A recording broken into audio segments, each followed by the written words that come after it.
भरतलाल ने कहा, मां ननिहाल में तो सब ठीक है, लेकिन मेरे अवध को क्या हो गया?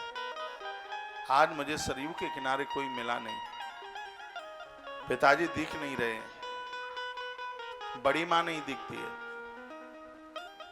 भैया कहां है? क्या इन्हें पता नहीं था कि आज उनका भरत ननिहाल से अवध आ रहा है? यूं तो मां कौशल्या इतनी चिट्ठी लिखती थी, पथिकों के द्वारा भेजती थी कि मेरा भरत मिले, उसको कह देना कि बूढ़ी कौशल्या भरत के बिना रह नहीं पा रही है। तो क्या अब बड़ी मां को पता नहीं था कि मैं आ गया हूं? ये सब क्यों नहीं दिखते मैया, ये सब क्यों नहीं दिख रहे? इतनी बड़ी घटना घट गई, कैकेयी के चेहरे पर मुस्कान थी। और क्या कहा कैकेयी ने? कैकेयी कहती है, तात बात में सकल संहारी, भई मंथरा सहाय विचारी। अयोध्या को अनाथ कर दिया मंथरा ने, और कैकेयी उसको बिचारी कहती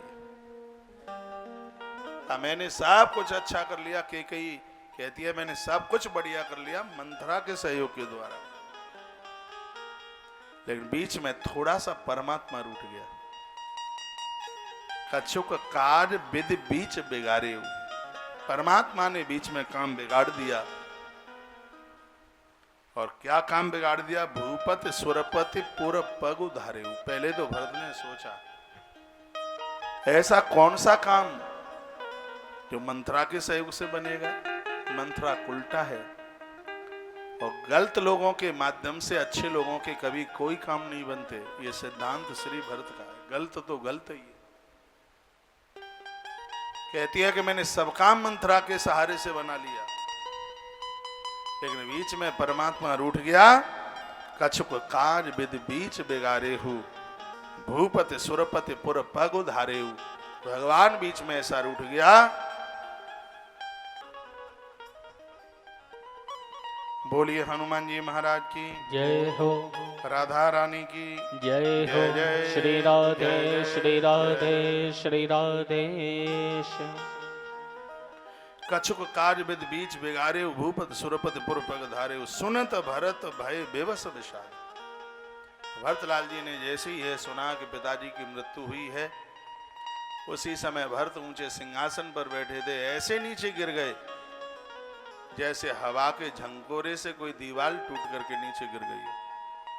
हवा के प्रभाव से भरत नीचे गिर पड़े, और मुख से एक ही आवाज निकली, तात तात हा तात पुकारी। पिताजी पिताजी पिताजी। धरती पर अपना मस्तक पटक रहे हैं, कहते हैं, पिताजी एक बार मुझसे बात तो कीजिए, ऐसी मुझसे क्या गलती हो गई है, आप मुझे छोड़ के चले गए। आपने मेरा हाथ भैया राम के हाथ में भी नहीं सौंपा। पिताजी एक बार मुझसे बात कीजिए। बहुर धीर धर उठे संहारी, कहूं पे तो मर नहीं तो मैं तारी।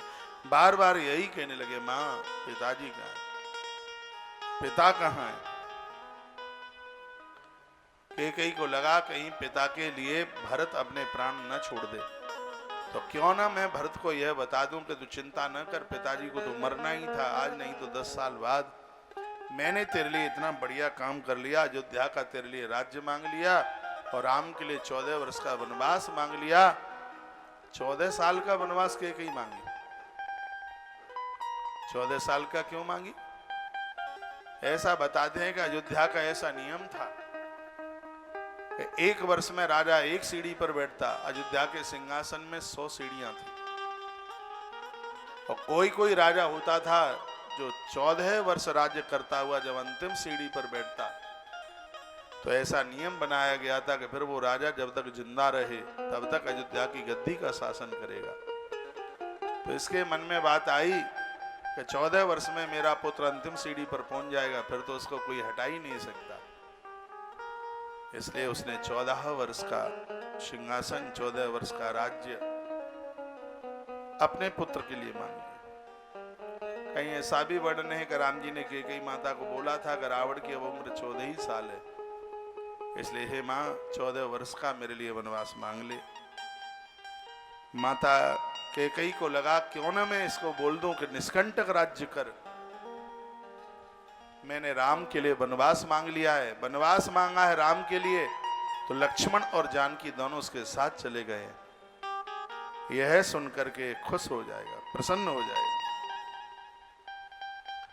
लेकिन कैकेयी माता तो उस भरत को पहचान नहीं पाई। भरत साधु है, और हम लोग इतनी बड़ी गलती कर बैठते हैं, पूरा जीवन भर हम महापुरुषों को, साधुओं को नहीं पहचान पाते। भरत को तो वशिष्ठ मुनि भी नहीं पहचान पाए। राम के प्रति इतना बड़ा समर्पण था, और उसने एकदम बोल ही दिया, बच्चे को छाती से लगाया। अभी तक तो भरत को पता ही नहीं था कि कैकेयी ने क्या कर दिया।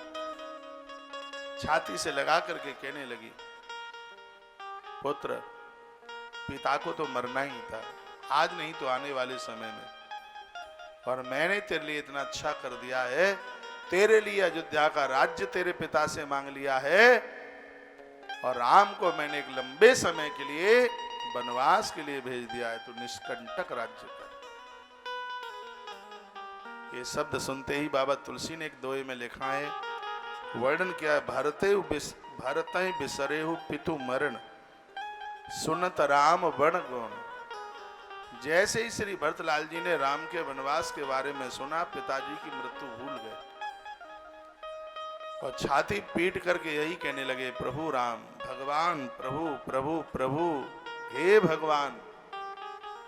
और यह चीखते चीखते भरत के मुंह से आवाज निकली, हे विधाता ब्रह्मा, मेरा ऐसा कौन सा अपराध रहा है, मेरा ऐसा कौन सा पाप रहा है, जिसकी वजह से इस कैकेयी की कोख से मेरा जन्म हुआ। जीव के बहुत बड़े पुण्य होते हैं, तब कहीं वो अच्छी महतारी के पेट से आके जन्म लेता है।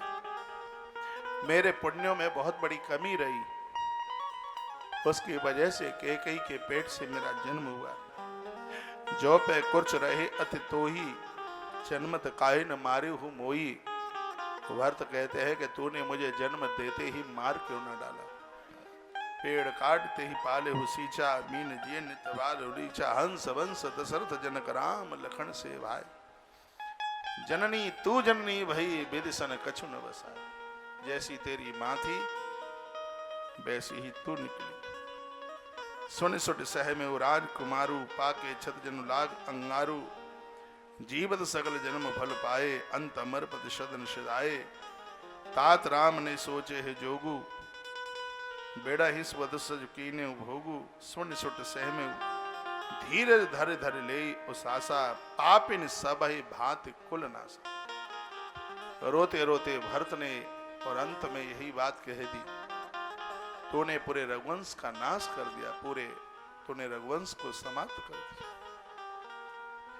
तूने मेरी बड़ी मां कौशल्या की मांग के सिंदूर को छीन लिया। कभी दुश्मन भी जिस राम की कभी निंदा नहीं करते, ऐसे प्रभु राम ने तेरा क्या बिगाड़ा, जिन्हें तूने अवध से बाहर कर दिया।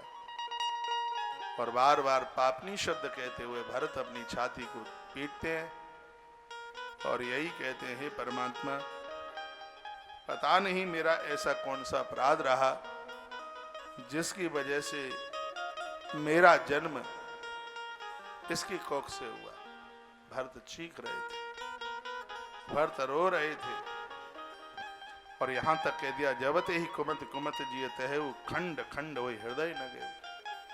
जिस समय तूने राम के लिए वनवास मांगा, तो तेरी छाती के टुकड़े टुकड़े क्यों नहीं हुए। वर मांगत मन भई नहीं पीरा, गर न जिय मुंह परेऊ न कीरा।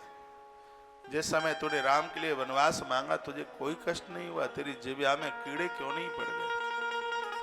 तो भरत कहते हैं, हे विधाता, विदबहु न नार हृदय गति जानी, सकल कपड़ा गब।